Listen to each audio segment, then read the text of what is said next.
পথে ছয়টা হারিপুর ট্রাইবেল সেটা होनो नाङा जोंनि माखासे लिडारफ्रा बुजिया सोमजिया बुंदोंखाय आं बुजिनो नाङा थाखानाय ट्राइबेलफोरनि जेबो खय खथि जाजासिम फैयोब्ला आपत्ति गैया होनना बुङो मा खोथा दंग'खौ हिल्सनि थाखाय ट्राइबेलफोरनि स्टेटास लिस्टआ मालाय आलादा 아메리카고 우선 들리나 크리스토퍼 콜럼바 नोंथांमोनाबोथ' जाय जाय लेखा गोरों मिथिगौ क्रिस्ट'फार कलम्बासआ भारताव जोंनि इन्डियायाव फैनो नागिरदोंमोन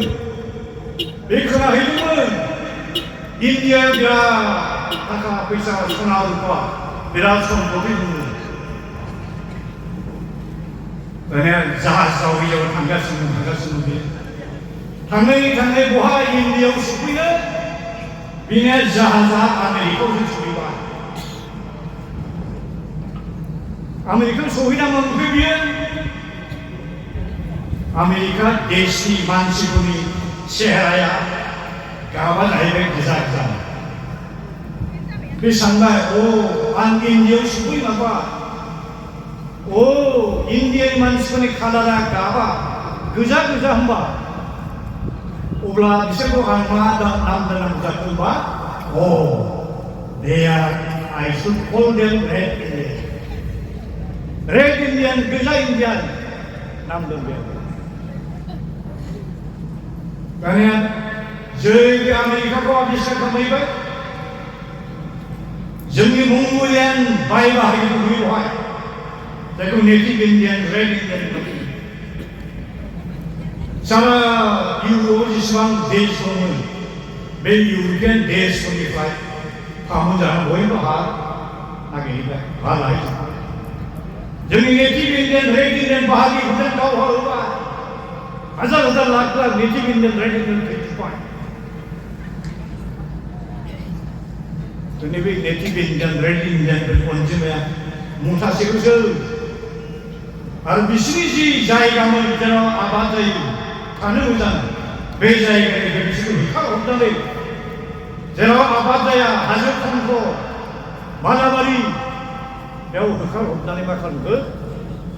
रिजार्भ एरिया बानायदों जोंखौ जेरै जोंनि हाखौ मालाया फैनाय सेटलमेन्ट लाफैजोब्बाय उनाव खुनु रोखोमै एसे हाया बासिनोसै होननानै ट्राइबेल बेकग्राउन्ड दानानै जों बे इउर'पियान कल'नाइजारफ्रा जेरैहाय जोंनि बाय बाहागि नेटिभ इन्डियानखौ फोजोबहैदों दा भारत गभर्नमेन्ट आसाम गभर्नमेन्टनि बे मोननांथारि सयथा हारिखौनो सिंगल ट्राइब स्टेटास होनो नागिरनायाबो एखे हाथियारि बेबस्था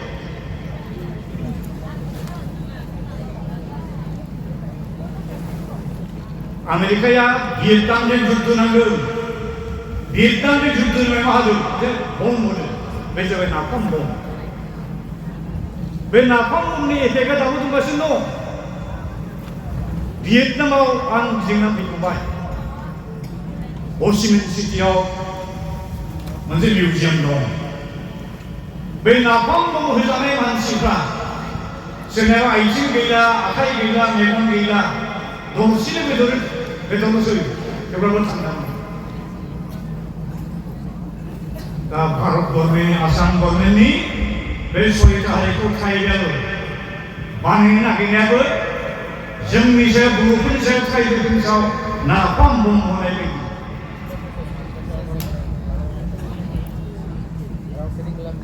दा बेनिखायनो दिनै आं खावलायनो खुनु पयधै सयथा हारिखौ ट्राइबेल स्टेटास होनो नाङा होनो मोना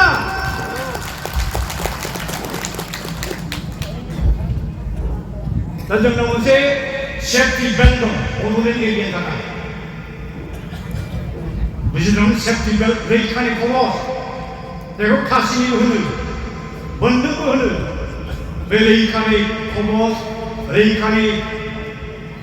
दिरुं बेल्ट बे मा बियो कार्बि आंलं कार्बिफोरनि जिथु आंलं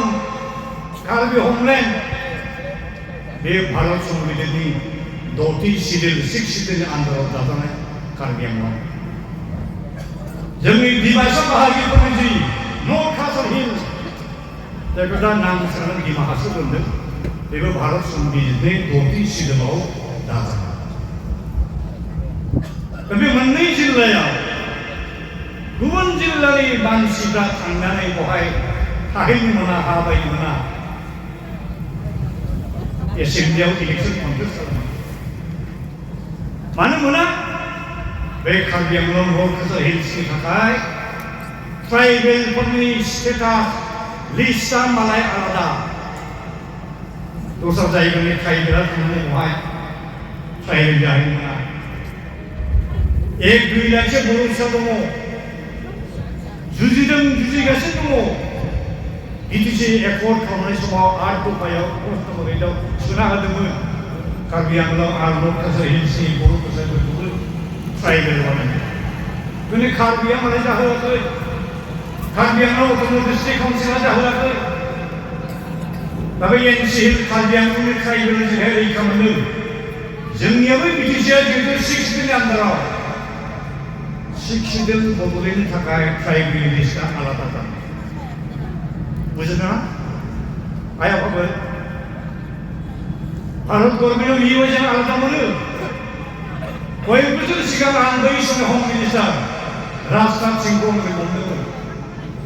जेब्ला बिथांजों आं बिराद डिबेट नांदों बे 6टा जातिखौ ट्राइबेल होननायनि सायाव बिथाङा अब्ला आंखौ एडभाइस होदों नोङो सर्बानन्द सन'वालखौ लोगो हम आरो गभर्नमेन्टजों मोनसे मोजाङै रायज्लायोब्ला नोंसोरनि जितु 6 सिडिउलनि आन्दाराव नोंसोरो बिनिफ्राय बारग'नो हागोन दा आंनि साजेसन नैबे जोंनि बिटिसि गभर्नमेन्टआ जुदि मोनसे प्रस्ताब थांखि लानानै भारत गभर्नमेन्टनो हरोब्ला जोंनियाबो जिहेतु 6 सिडिउलनि एरिया बे हिसाबै बिटिसि दानायनि सिगाङाव जायफोर ट्राइबेला दंमोन बे ट्राइबेलफोरनि थाखाय लिस्टआ आलादा जानांगौ होनना बुङोब्ला भारत गभर्नमेन्ट आसाम गभर्नमेन्टनि बायद' दिनै जोंनि माखासे लिडारफ्रा बुजिया सोमजिया मा बुंदोंखाय आं बुजिनो मोनाखै थाखानाय ट्राइबेलफोरनि जेबो खय खथि जाजासिम फैयोब्ला आपत्ति गैया होनना बुङो मा खोथा भारतनि संबिजितखौ आं कय 100 खेब फरायगासिनो संबिजिताव बिदि लिरनाय गैया ट्राइबेल मा कि ट्राइबेल मा भि ट्राइबेल साख्रि बाख्रिसो जेनेबा बिसिनि थाखाय आलादा खालामो जोंहा जे बड'लेण्डआव 40टा सिट दङ 40टा सिटआव इलेक्सन जायो 30टा प्राइमारि रिजार्भ दा गाबोन सावथाल उनाव आदिबासिया राजबंसिया ट्राइबेल जायोब्ला जोंनि साबैसे बर' फिसाया बे बिटिसिनि इलेक्सनाव देरहागोन खम साननो गोनां साबसे एमपि देरहागोन साबसे एमएलए देरहागोन बड'लेण्ड नांगौ होननानै थैदों जुजिबाय 5,000 बर' बिदाफोर थैलांबाय मा जाहैगोन बेखायनो आइखौ रावखौ नोंथांमोननि गेजेरजों आं मोनसे मेसेज आं हरनो लुबैदों जोंनि जेसेबां राजखान्थि हान्जानि लिडार दं एमएलए दं एमपि दं मन्त्रि दं इएम दं एमसिबो दङ चिफ दं डिपुटि चिफ दं बिथांमोननोसो मेसेज मोनसे खौरां बिथांमोना दैथायहर कुनु बे 6टा जातिखौ कुनु कन्डिसनाव ट्राइबेल जानायनि बेलायाव एनअसि हरनो मोना एनअसि हरनो मोना सोरबा जुदि बबेबा समाव हरफ्लांबायदोंब्ला बेखौबो उथायना लाफैनांगौ विड्र खालामनांगौ बे आंनि आखुथाय आरो बेखौ जों हायाबा जों जोबजोब्बाय बाथौ धोरोम मोनसे आदियानो जोबब्ला बहा बाथौ धोरोम बहा बर' आंनि फुजा